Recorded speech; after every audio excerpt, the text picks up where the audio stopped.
Aliás, até estamos mais avançados que vocês, 5 horas. Assim, brincando um pouco. E estou aqui, com muito gosto, a convite da professora Melce, de um convite, creio eu que temerário da parte dela, mas, se me é permitido, um convite e com uma temática mais oportuna do que ela própria poderia imaginar. Oportuna ao dia de hoje. Antecipando o que vai ser a minha fala, depois de quase 20 anos da aprovação da Convenção sobre Cibercrime em Budapeste, o Brasil finalmente vai entrar. Quer dizer, neste momento, podemos dizer que o Brasil está literalmente à porta da Convenção, inclusive, e desde dezembro, é observador. E neste momento o processo de ratificação está no Congresso brasileiro. Quer dizer, não se trata de uma fala, diria um discurso hipotético, dizer, bom, no exterior é assim, mas dizer como é e como poderá vir a ser, ou melhor, com enorme probabilidade, como será muito brevemente. Mas eu queria, e vou compartilhar, vou pedir ajuda para ver se este compartilhamento funciona bem, porque não estou muito acostumado a esta plataforma. Vamos lá ver. Aqui. Conseguem ver a apresentação? Eu peço à professora Melson, a um dos outros professores. Professor. Bom, então tudo bem, vamos em frente. E aqui, bom, vamos por exemplo por o princípio.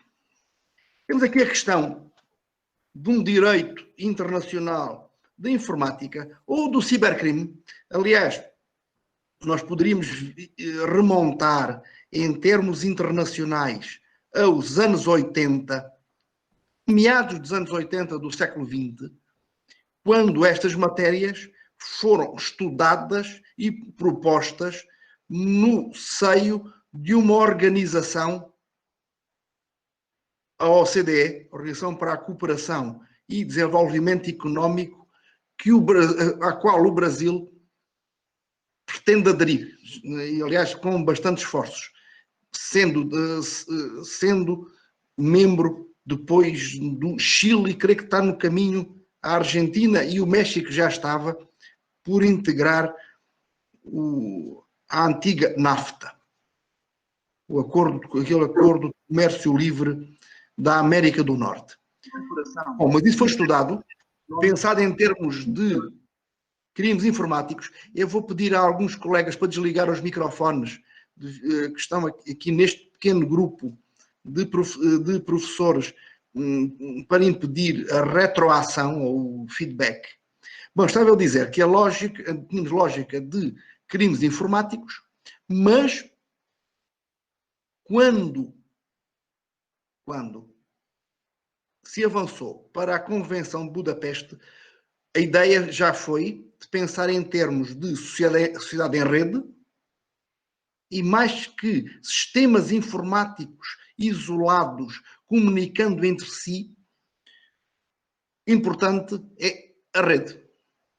Mas eu não posso, ainda que em muito poucos minutos, deixar de recordar aos estudantes, e segundo a professora Melce, já tiveram 1 ou 2 semestres de matéria de direito penal, recordar alguns fundamentos que aqui são especialmente importantes e que também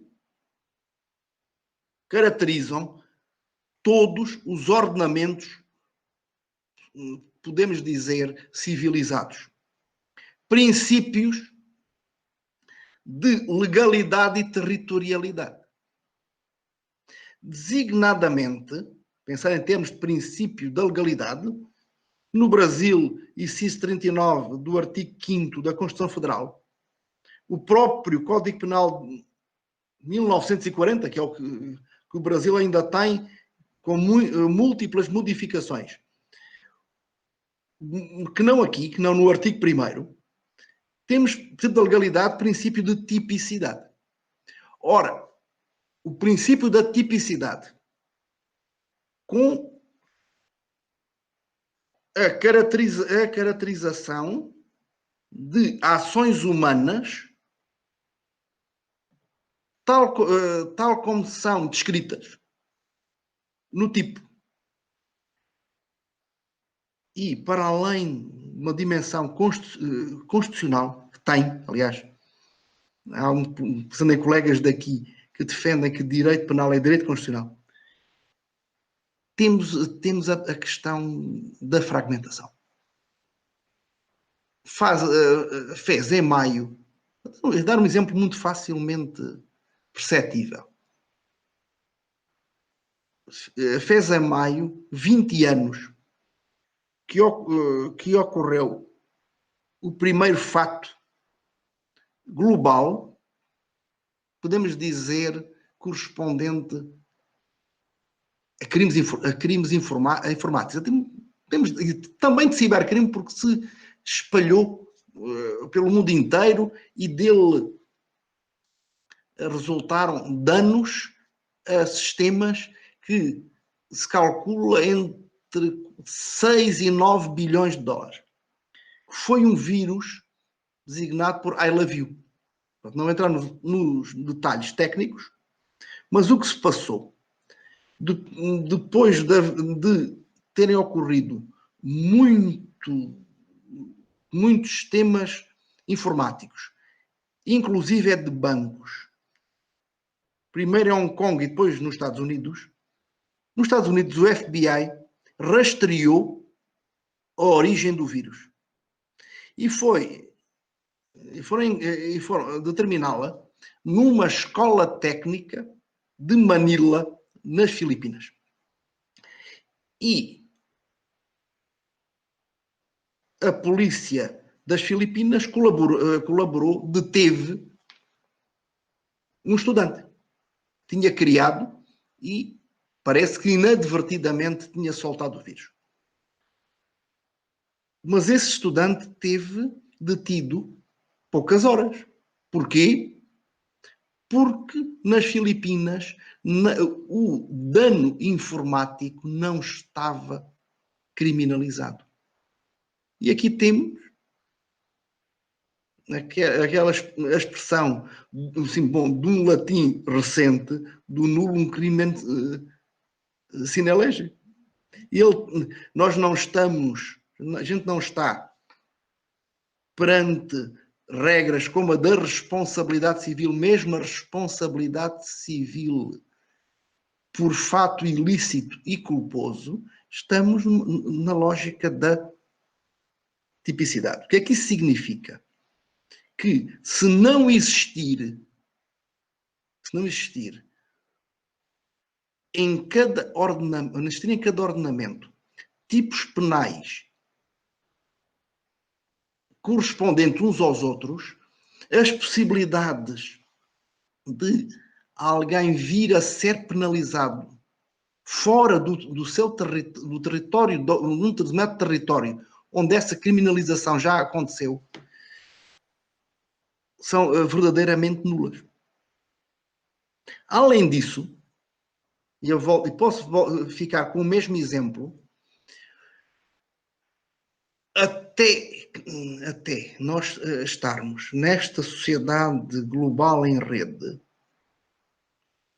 as probabilidades de um crime ser praticado a partir de um território sujeito a uma determinada soberania noutro território eram muito poucas. Não vou dizer que não existiria, até poderia haver um homicídio enviando uma carta com veneno. Eu perguntei à professora Mel a que distância ficava aí a divisa, fronteira com a Bolívia. Tínhamos pensar alguém a praticar um crime transfronteiriço. Bom, mas isso seriam situações limite e situações muito raras. Bom, nesta sociedade em rede, o espaço físico pouco ou nada interessa, desde que esteja conectado. E isto leva-nos, e perdoem-me ser tão rápido, a uma reflexão, se houver interesse, até podemos elaborar. É que os ordenamentos nacionais,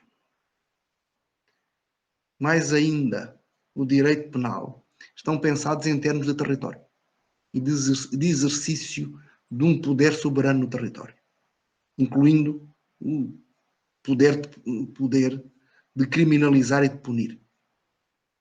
Mas a sociedade global em rede não é um território, é um espaço. Aliás, é um problema que também temos grande no funcionamento da economia globalizada, que funciona também, esses mercados são espaços, não são territórios. Daí tenhamos, e efetivamente, não apenas em termos conceptuais, que a criminalidade informática ou cibercrime é por natureza transnacional.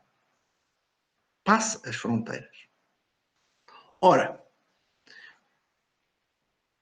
para que as sociedades e os Estados correspondentes consigam combater estas práticas, pelo menos práticas que no seu território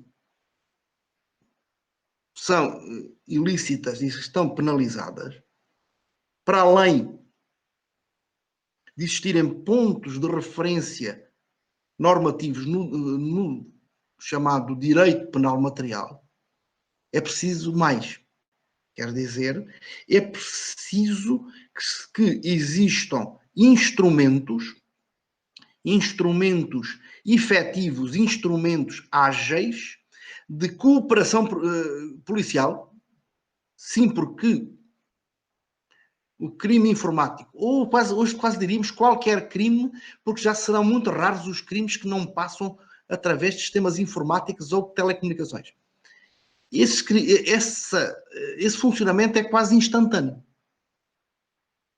À velocidade da luz, por cabo, por satélite, por ondas rádio. Daí, se as polícias, os ministérios públicos precisarem de cooperação para o exterior, porque quem atuou preenchendo uma previsão típica estiver noutro país, bom, e digo noutro país, se não pensarmos como, aliás, estou a recordar um tempo de uma entrevista, diálogo para o México, ainda muito antes da pandemia, pensar que o México é uma federação e cada Estado tem poder legislativo próprio em matéria criminal, incluindo cibercrime. Aliás, estes problemas internacionais no México são também interestaduais. Sei que não é o caso do Brasil, mas isso até potencialmente pode acontecer. Quer dizer, precisamos ter leis próximas, de preferência, próximo no sentido de pelo menos compatíveis, melhor ainda se forem exatamente iguais. Aliás, esse é o objetivo da União Europeia internamente, mas também sistemas de cooperação nas polícias, na prevenção, na perseguição e, muito importante, entre a Justiça, Ministério Público e também Judicatura, na obtenção e preservação da prova. Aqui nós também podemos trabalhar, ou podemos ter que trabalhar como prova volátil. Bom, hoje já quase longínquo, desde 23 de novembro de 2001, que existe uma referência para todas estas matérias. Leia-se direito penal material, direito probatório, obtenção de prova e cooperação policial e judiciária, que é a Convenção sobre Cibercrime. Budapeste foi o local onde decorreram as últimas reuniões diplomáticas e foi assinada. Uma convenção do Conselho da Europa. Só por esclarecimento, até porque estudantes brasileiros nem terão essa obrigação. O Conselho da Europa é uma organização internacional semelhante à Organização dos Estados Americanos, que existe desde 1949, corresponde a uma das referências da arquitetura de paz e cooperação na Europa depois da Segunda Guerra Mundial, e nada tem que ver com a União Europeia. Aliás, a União Europeia surgiu muito depois, em 1957, enquanto Comando Económica Europeia, e desde 1992, depois do Tratado de Maastricht, também como União Europeia. Mas o Conselho da Europa é uma organização de cooperação política e cultural, que é muito mais amplo territorialmente que a União Europeia. Aliás, vai desde a Groenlândia, porque a Groenlândia ainda pertence à Dinamarca, e vai até ao Mar de Bering, porque a Federação Russa integra o Conselho da Europa, e vai até ao Cáucaso, até às antigas repúblicas soviéticas, como o Azerbaijão, agora com a Arménia, são dos Estados da Europa que estão praticamente em guerra formal. E o Conselho da Europa, porque não houve condições políticas para que esta referência fosse construída a partir das Nações Unidas. No entanto, e como podem ver nas vossas telas, sendo uma referência à partida europeia, desde o seu início é efetivamente internacional. Estados Unidos da América, Canadá, Japão, África do Sul, enquanto potências políticas e tecnológicas e também económicas dominantes nos respectivos continentes, participaram nas negociações.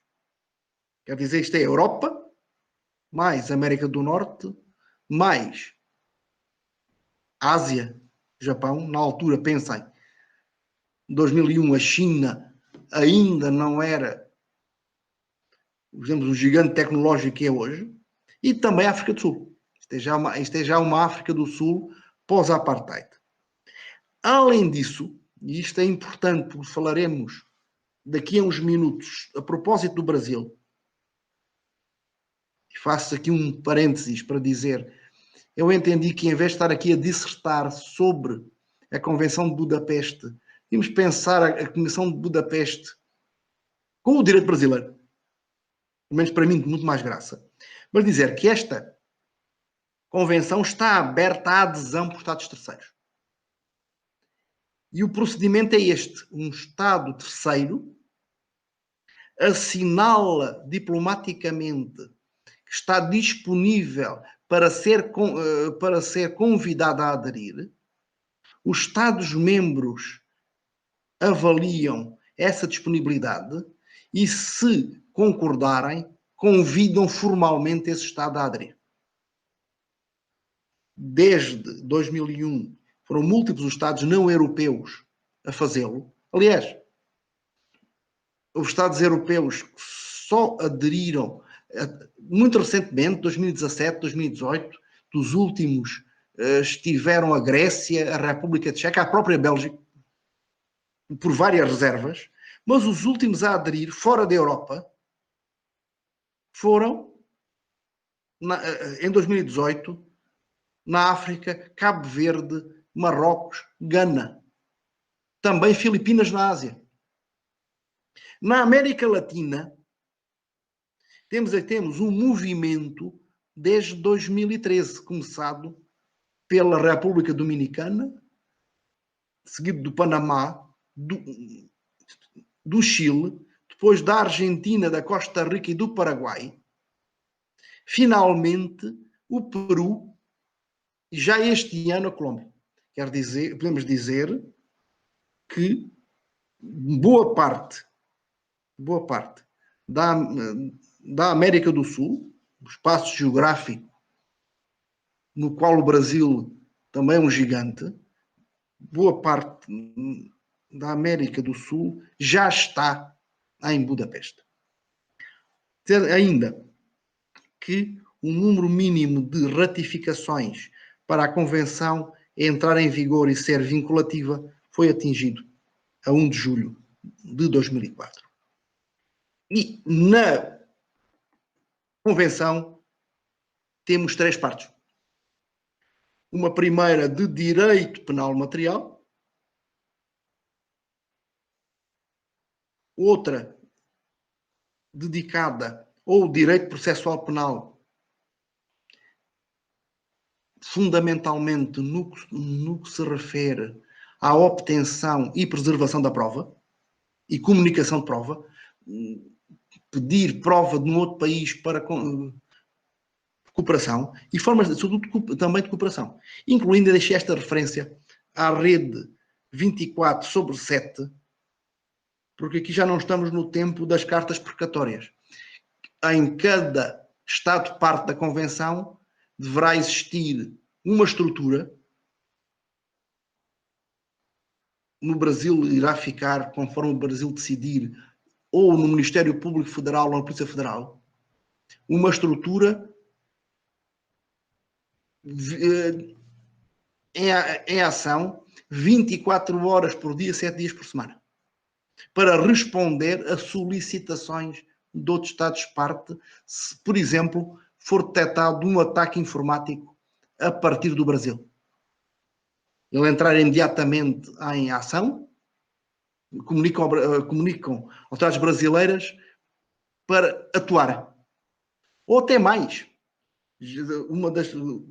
Também previsto na Convenção, se uma destas estruturas, num Estado de parte, detectar que outro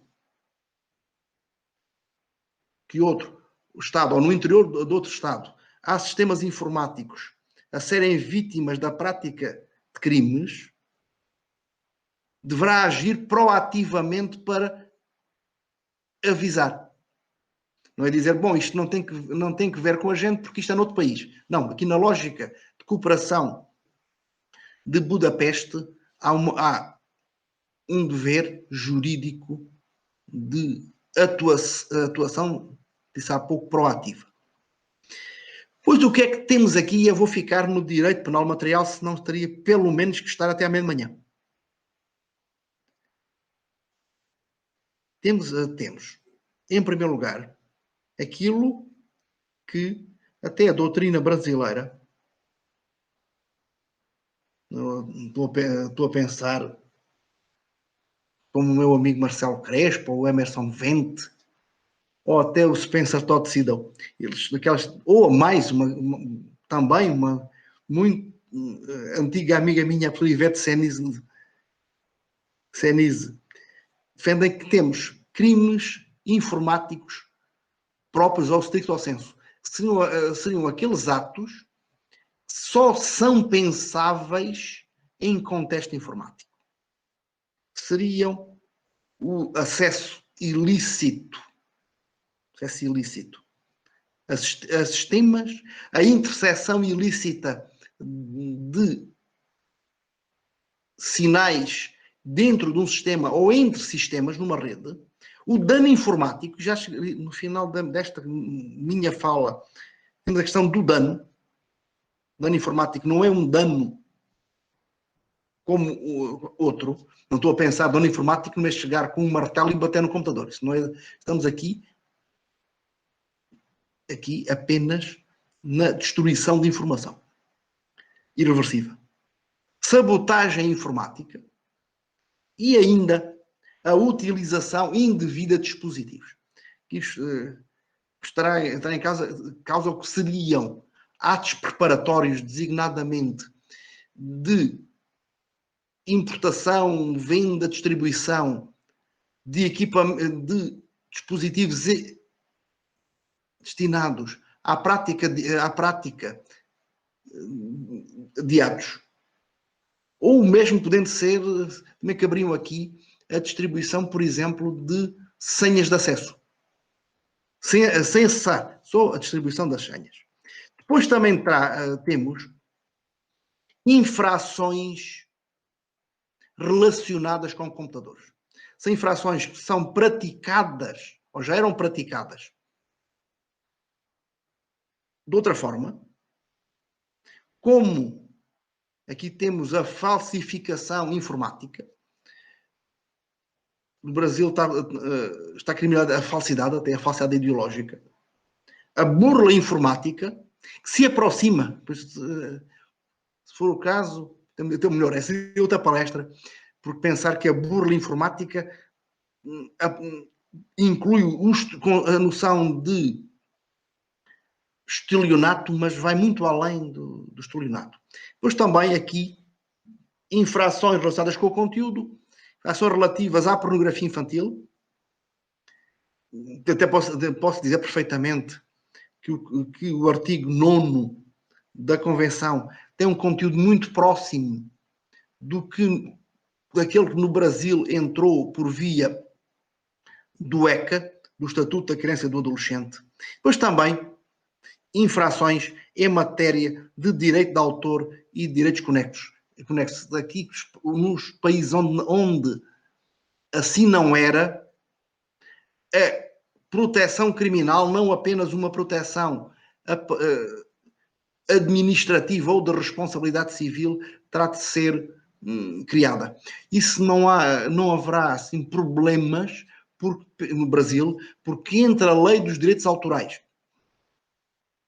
a lei sobre o software, aquelas leis que o Brasil adotou há um pouco mais de 20 anos, quando necessitou de adaptar o seu ordenamento ao acordo sobre os direitos de propriedade intelectual relacionados com o comércio, esse acordo TRIPS, ou ATPIC, que faz parte do pacote do Tratado de Marrakech e da Organização Mundial de Comércio, aquela que é a base da globalização económica em que todos vivemos. Mas essa decisão já foi feita no Brasil há muitos anos. E aqui todos estes seriam crimes informáticos impróprios. É importante também pensar que, até sendo o Conselho da Europa uma organização primariamente destinada à promoção e garantia dos direitos humanos, sim, aqui o artigo 15, como já fazia o preâmbulo da Convenção, referência à Convenção do Conselho da Europa para a proteção dos direitos do homem, o Brasil diz mais, direitos humanos e liberdades fundamentais, 1950. Só para recordar ou para chamar a atenção que esta Convenção Europeia dos Direitos Humanos, no seu conteúdo até é muito próxima da Declaração Universal dos Direitos Humanos, mas está aqui uma grande diferença. É que prevê a existência do que, estando em funcionamento desde 1959, que é a Corte Europeia dos Direitos Humanos. Quer dizer, não estamos apenas perante proclamações mais ou menos simpáticas, mais ou menos pias, mas esta foi pela primeira vez, havia pela primeira vez, os cidadãos, cada cidadão pôde ter acesso a um tribunal internacional para fazer valer os direitos consagrados num instrumento também internacional. E também temos neste artigo 15 uma referência importante ao Pacto Internacional sobre os Direitos Civis e Políticos das Nações Unidas de 1966. Aliás, nessa altura houve uma atualização, um upgrade da Declaração Universal dos Direitos Humanos. Temos foram aprovados pela Assembleia Geral, quer o Pacto Internacional sobre os Direitos Civis e Políticos, quer o Pacto Internacional sobre os Direitos Económicos, Sociais e Culturais. Importante sempre também, questão de um respeito pelo princípio da proporcionalidade. Aliás, esse princípio da proporcionalidade, até um princípio de proporcionalidade exigente, que é o que encontramos na Convenção Europeia dos Direitos Humanos, surge aqui presente. Uma proporcionalidade até como necessidade. Sempre com controle judicial ou controle independente, porque há ordenamentos que assim o prevêem, e garantias de natureza complementar. Entretanto, e se tiverem interesse, poderão procurar com o meu nome a propósito desses instrumentos, que encontrarão um trabalho. Aliás, eu vou voltar a um deles aqui ainda este mês para um evento para a Universidade Federal de Santa Maria. Onde também já dei assim um seminário de mestrado, parte de seminários de mestrado sobre o assunto. É que, por prudência, os chamados crimes de ódio praticados através de sistemas informáticos não entraram na Convenção de Budapeste.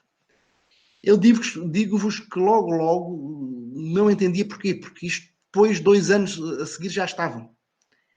E só o entendi plenamente em abril de 2015, quando lecionei numa universidade em Istambul, na Turquia.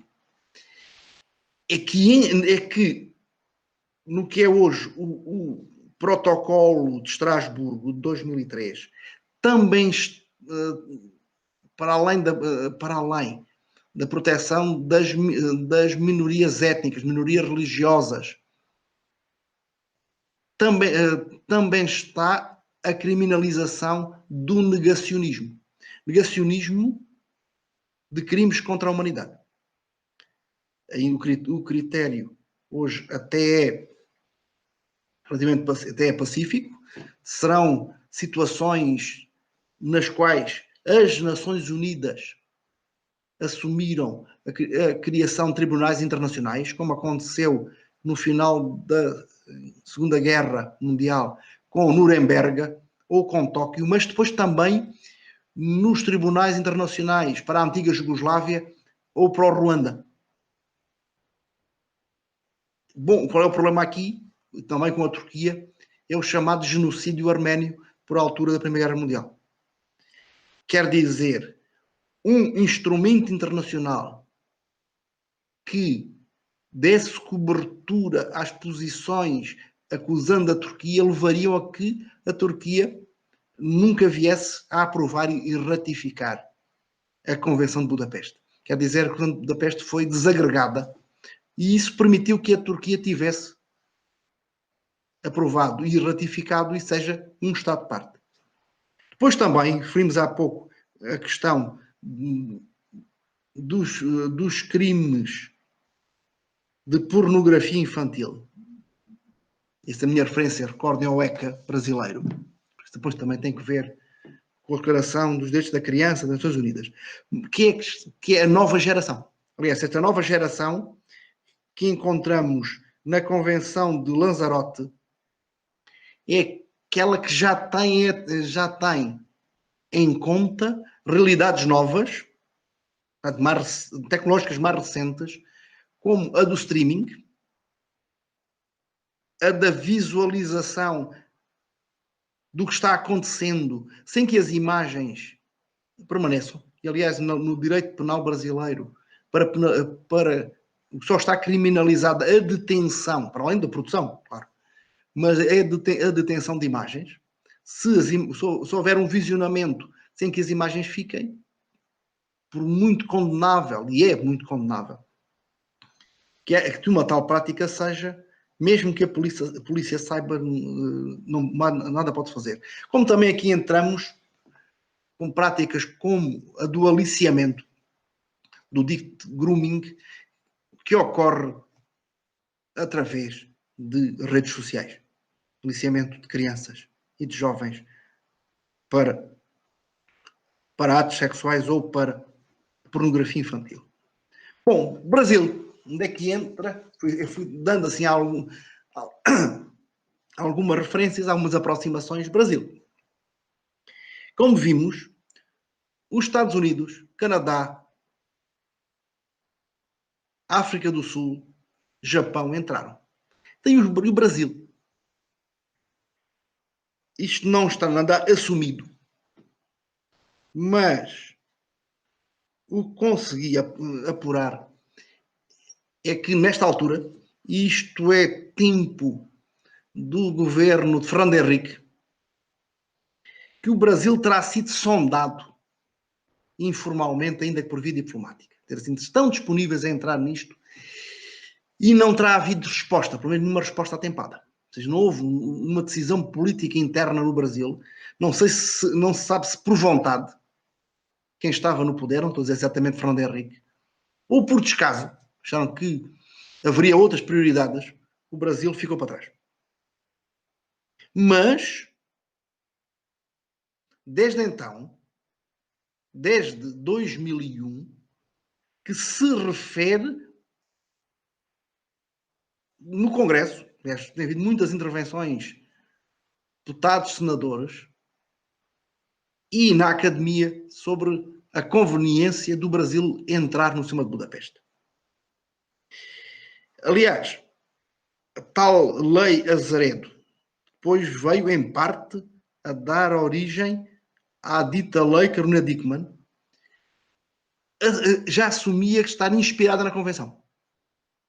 Mas depois, durante uma série de anos, em que o Brasil procurava ser como que uma referência não só da América Latina, mas também dos BRIC,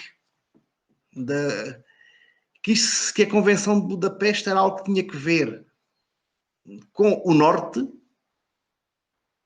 com a Europa, com os Estados Unidos, com o Japão, ainda que a África do Sul também fizesse parte dos BRIC, e que o Brasil nem precisava de leis sobre crimes informáticos. O Brasil teria muitas outras prioridades, inclusive que conduziram em 23 de abril de 2014 ao chamado Marco Civil. Mas não faria falta. Só desencalhou um pouco com a tal lei Carolina Dickmann. Aliás, temos aqui só para vos lembrar, e seria uma outra palestra que eu até estudei a matéria há uns anos. Como é que estou a dizer, há uns anos, estudar a origem e o conteúdo preciso desta lei 12737 de 30 de novembro de 2012 sobre a tipificação criminal de delitos informáticos. Em rigor, só tipifica a invasão de dispositivo. Mas, como também veremos, esta dita lei Carolina Dickmann está claramente também inspirada na Convenção de Budapeste. Bom, a minha pergunta é como é que podia não estar? O mesmo ainda, pois referia a lei Azeredo, primeiro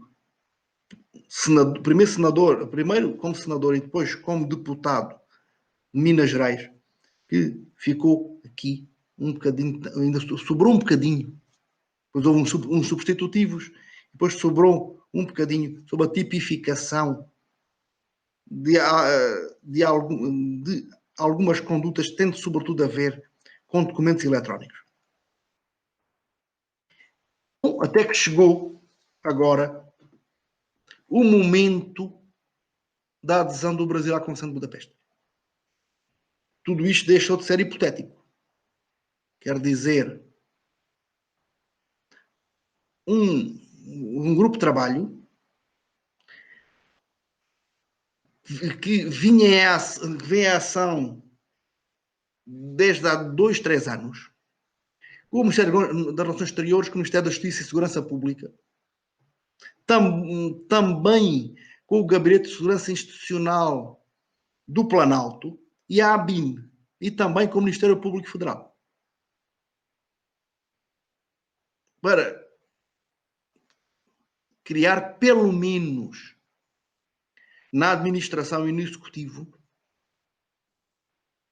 uma vontade política no sentido de aderir. O que é que acontece? Em julho de 2019, um ano e pouco, o Brasil fez saber, através dos canais do Itamaraty, que estava disponível para ser convidado. E foi efetivamente convidado, em termos formais.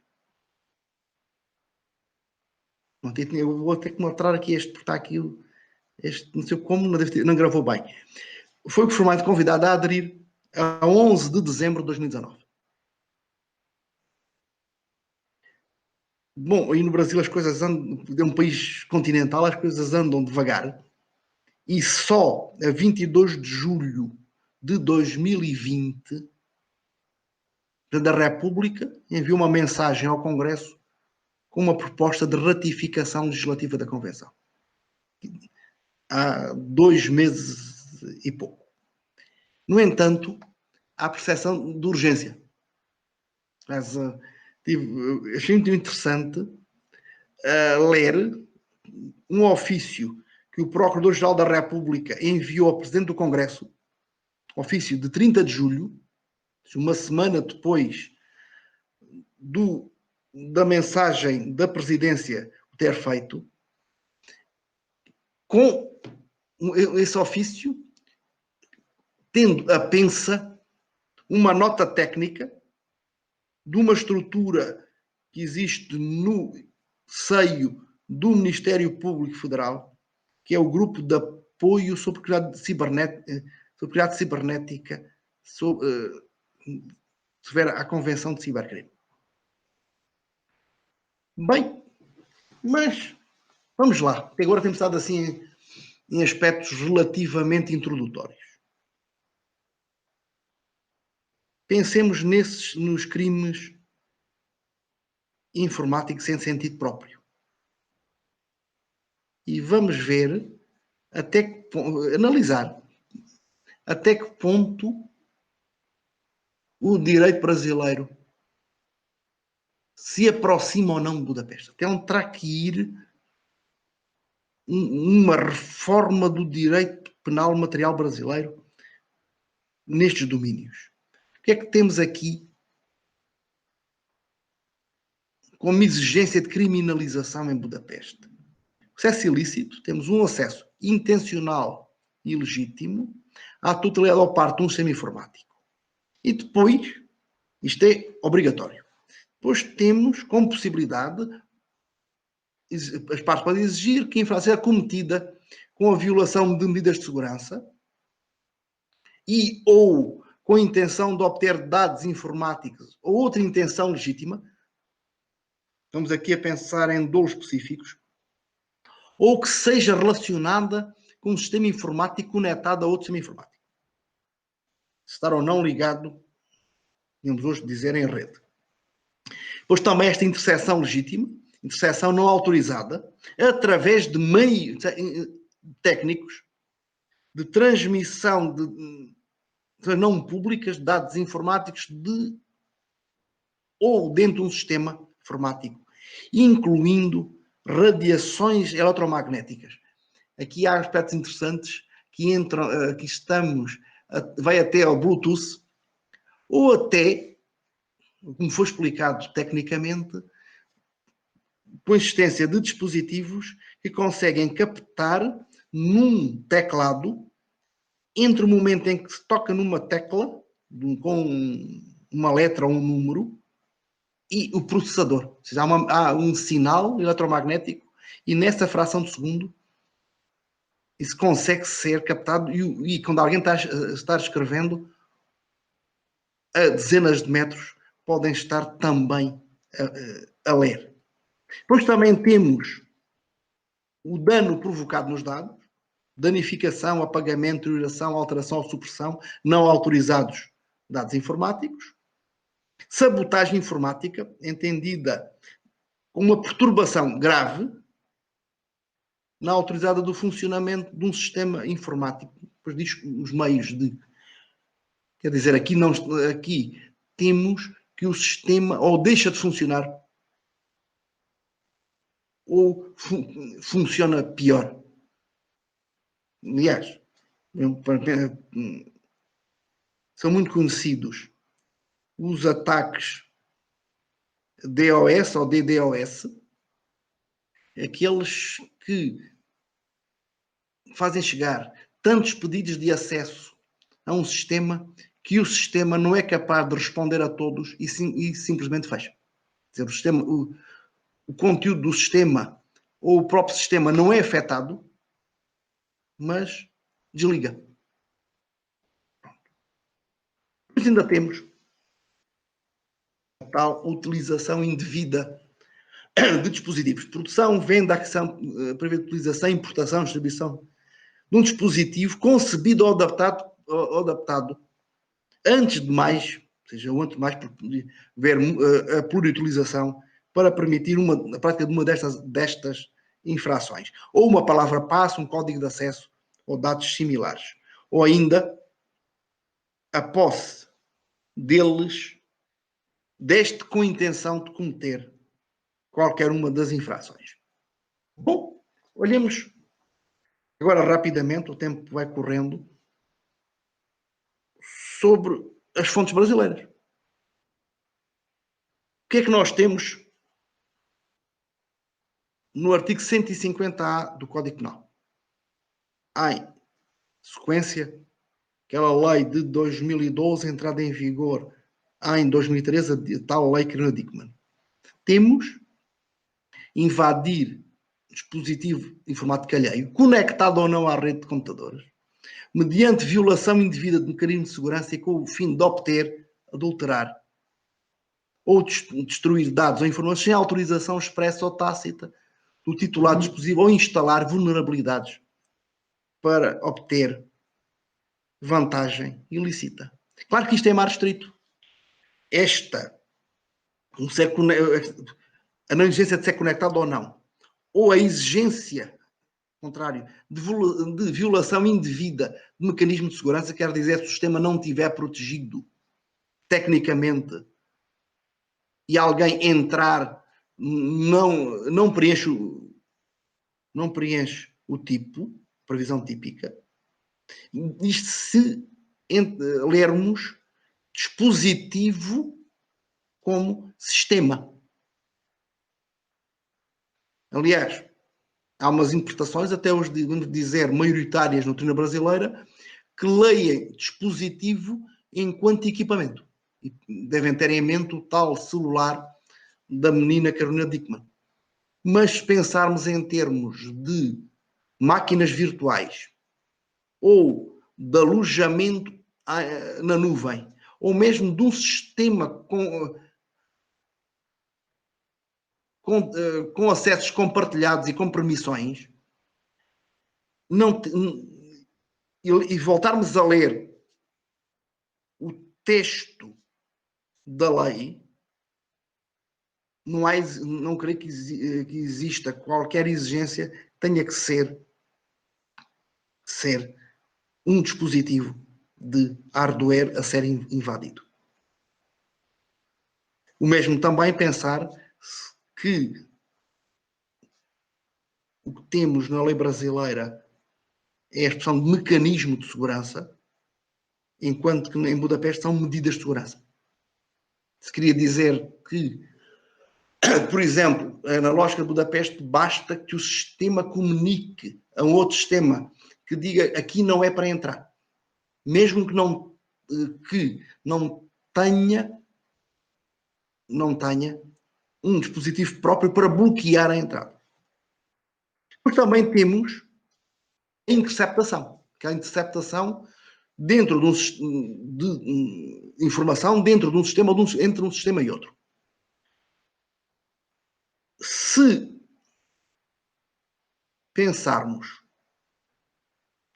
na lei brasileira sobre telecomunicações,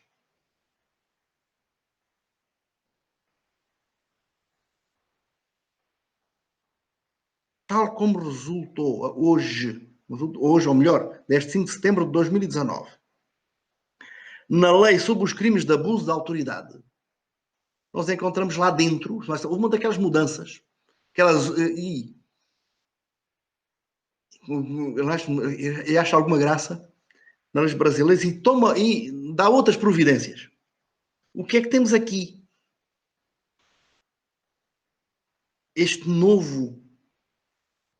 A nova redação, na redação do artigo 10º da Lei de Telecomunicações, constitui crime realizar interceptação de comunicações de informática ou telemática, promover escuta ambiental, e essa escuta ambiental, falei até em termos eletrónicos, sem autorização judicial ou com objetivos não autorizados em lei. Mas isto, deste devidamente interpretado, também é compatível com Budapeste. Depois, pensemos na sabotagem, por um sistema a não funcionar, sobretudo um sistema que permita a continuidade num município ou num hospital ou numa universidade. Encontramos no artigo 266 do Código Penal Brasileiro um tipo correspondente à interrupção ou perturbação de serviço, não só telegráfico e telefónico, mas também informático, telemático ou de informação de utilidade. E vejam, é interromper ou perturbar, impedir ou dificultar o restabelecimento. Mas mais, aqui temos, e nos mantendo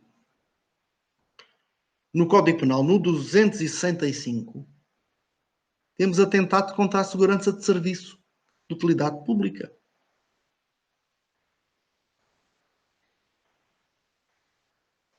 Que também, isto é uma nova redação, com aquela lei, uma lei de outubro de 2019. Uma alteração à Lei Geral das Telecomunicações. Vejam, atentar contra a segurança ao funcionamento de serviço de utilidade pública. Digo isto porquê? Porque a internet foi qualificada como serviço de utilidade pública. Estes dois, do 266 e 265, e é o invertido propósito, poderiam ser reformulados, mas mesmo apenas com uma interpretação, esforço de interpretação, conseguimos encaixá-lo perfeitamente em Budapeste. Depois ainda temos a utilização indevida de dispositivos. E no parágrafo 1º do 164A, lá da Lei Carolina Dickmann, diz-nos que também encontramos, na mesma pena incorre, quem produz, oferece, distribui, vende ou difunde dispositivo ou programa de computador com o intuito de praticar conduta definida no caput. Bom, aliás,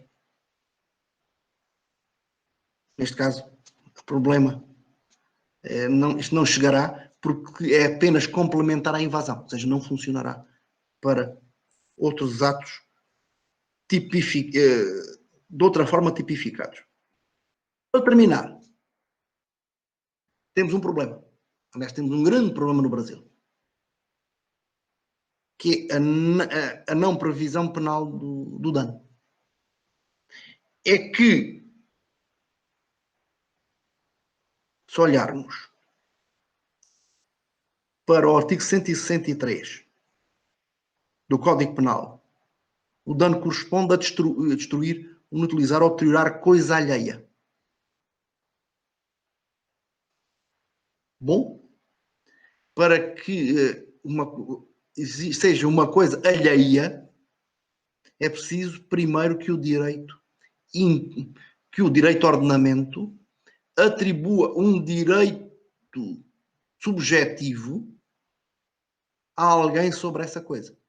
Ora, nós não temos, e agora gostaria até, fico deixando de propósito para o fim, para colegas do Brasil, não há no ordenamento brasileiro nenhuma regra atribuindo direitos subjetivos de natureza patrimonial, não estou a pensar em personalidade, sobre dados ou informações. Quer dizer, o serem bens económicos só por si não chega. Bom, mas dizer assim, e voltamos à lei Carolina Dickmann, mas temos lá o adulterar ou destruir dados ou informações. Sim, mas apenas, tão só, para caracterizar um dos dolos específicos que o tipo exige para a invasão de dispositivos. Não é o adulterar ou destruir dados ou informações por si mesmo. Bom, fizemos aqui uma viagem. Espero que não tenha sido demasiado aborrecida. Embora eu tenha ainda, que estou reparando, que tenho que me passaram um par de erros materiais que nos próximos minutos irei corrigir na apresentação antes que a possa disponibilizar para fins de estudo. Obrigado pela vossa atenção.